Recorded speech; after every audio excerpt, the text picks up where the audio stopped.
C'est le jogging de 20h, Chatidiane Diao, qui vient en courant. Bonsoir, Bonsoir, Mamoudou. Football avec la reprise de la Ligue 1. On joue la 5e journée. Affiche Jaraaf Touré Kunda. C'est la reprise, Mamoudou, après 45 jours d'arrêt. Donc, Jaraaf Touré Kunda, à quelques minutes de la fin. Les deux équipes sont à égalité, 0 but partout. En première heure, l'AS Douane a étrié Dara 3-0. Et puis à Pikine, ça a été un match explosif entre AS Pikine et Nyari Tali. C'est finalement l'AS Pikine qui l'emporte sous le score de 2-0, mais avec tout de même 3 expulsions du côté de Nyari Tali. Un match qui a été arrêté pendant un bon moment avant de reprendre. Nous y reviendrons demain avec nos reporters Cheikh Sadibou Diarra et son caméraman. Week-end catastrophique pour les clubs sénégalais engagés en Coupe d'Afrique. Ils n'ont pu vaincre, disons, le signe gambien. Uzo et Casa Sport éliminés donc des tours préliminaires en Coupe d'Afrique. C'est d'abord l'Uzo, champion du Sénégal, qui a ouvert le bal. La victoire acquise en match aller 1-0 en terre gambienne n'a pas suffi. Les Wakamois se sont inclinés 1-0 avant de perdre finalement au tir au but. Donc je propose de suivre l'entraîneur Salam Lam qui parle de ce penalty raté qui a été le tournant du match. En venant ici, nous étions prêts. Notre objectif, c'était de gagner. On a défendu au début, mais ça n'a pas payé. Finalement, j'ai changé de stratégie. On a joué plus haut. J'ai sorti un ex-centré pour faire rentrer un attaquant. Et même s'ils avaient marqué le penalty, on allait égaliser. On était confiants en venant ici et déterminés. Nous étions venus pour gagner et c'est fait.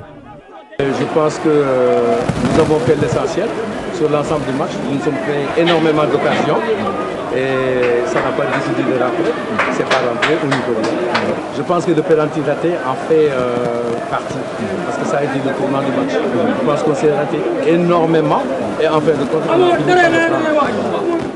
Voilà, donc vous avez entendu les deux coachs, même destin pour le Casa Sport en Coupe CAF. Le club de Ziguinchor avait fini de résorber son retard à 1-0, donc ce retard concédé à l'aller. Et puis donc il s'incline au tir au but 4-5 donc devant les Gambiens de Gantel.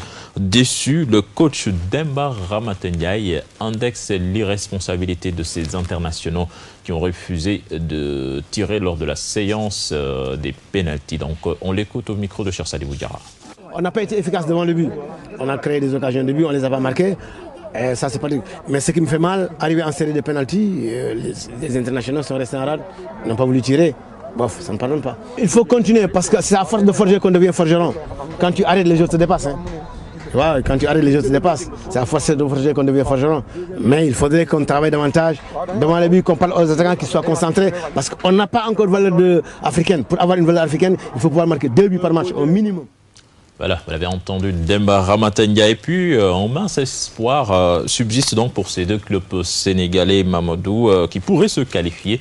Selon l'Alliance de presse sénégalaise, la Fédération gambienne de football a l'intention de dissoudre, le ministre des Sports, excusez-moi, a l'intention de dissoudre la Fédération gambienne de football suite aux mauvais résultats des Scorpions qui ont été battus en tour préliminaire par l'Algérie 2-1 à Banjul. Et en cas de dissolution, donc, les deux clubs gambiens que sont Gamtel et Birkama seront éliminés donc, de ces phases qualificatives pour les phases de poule en compétition de club.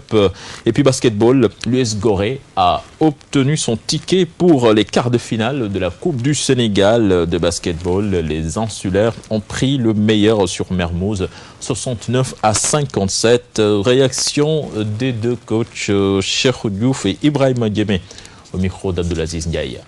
Je pense qu'aujourd'hui, les gosses ont joué de contrasté parce que ils ont lâché les playoffs, ils ne sont pas qualifiés aux playoffs. Ils ont perdu la Coupe Saint-Michel, ils ont été éliminés. Là, on leur a tenu un discours qu'il faudrait qu'ils se lâchent, hein, qu'ils jouent simple, qu'ils jouent décontracté. Et je pense que c'est ce qui les a libérés. Derrière, une équipe était super agressive, Mermoz. Aujourd'hui, je ne les ai pas reconnus parce que peut-être qu'ils étaient venus avec un complexe de supériorité, je ne sais pas trop. Nous avions mis notre stratégie sur la pression sur ces jeux pour qu'ils ne puissent pas avoir le repère au niveau des shoots. Et maintenant, gérer la rotation défensive. Je pense que c'est comme ça qu'on a pu gérer le match. On jouera les matchs, match par match, et voilà quoi, on ne va pas se fixer d'objectifs particuliers. On s'est déconcentré un moment parce que vraiment aujourd'hui on a très mal joué, mais peut-être que c'est l'adversaire aussi qui nous a forcé à mal jouer. Mais bon, c'est un match très important pour nous, mais bon, c'est ça le sport, hein. Des fois il y a des jours sans quand même. Oui. On a eu des problèmes au niveau des meneurs. Et puis les gosses ont voulu régler le problème en individuel et ce n'était pas possible. Il fallait jouer en équipe, on a joué en individuel, c'est pourquoi on a perdu quand même. Il y a le championnat, il y a la Coupe Saint-Michel et puis il y a aussi Coupe du Maire. Donc on a perdu, c'est vrai, mais on va se reconcentrer pour essayer au moins de gagner le championnat ou bien de jouer au moins une finale quand même. À noter également la qualification de Sibac. Sibac qualifié pour les quarts de finale après sa victoire 50-47 après prolongation. C'était face à l'USO. Mamadou, c'était tout pour la page des sports.